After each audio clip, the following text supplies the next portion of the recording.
Corridor কিংবা বন্দর দেওয়া না দেওয়ার সিদ্ধান্ত অন্তর্বর্তীকালীন সরকারের অবশ্যই কাজ নয়। এই সিদ্ধান্ত নেবে জনগণের ভোটে নির্বাচিত জাতীয় সংসদ বা জনগণের ভোটে নির্বাচিত সরকার। হাতে সময় নাই,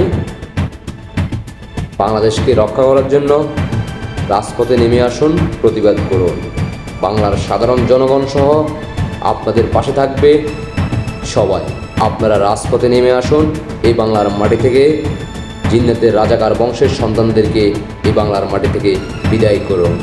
আশা করি আপনারা সবাই বুঝতে পারছেন। সর্বোচ্চ শেয়ার করবেন যাতে সারা বাংলাদেশের প্রত্যেকটা এলাকায় সবার কাছে ভিডিও বার্তাটা পৌঁছিয়ে যায়, সেটা দায়িত্ব সকল ভাই বোনদের। আশা করি সবাই বুঝতে পারছেন। সবাইকে অসংখ্য ধন্যবাদ। জয় বাংলা, জয় বঙ্গবন্ধু, জয় শেখ হাসিনা। শেখ হাসিনার বিজয় নিয়ে আমরা ঘরে ফিরব ইনশাআল্লাহ।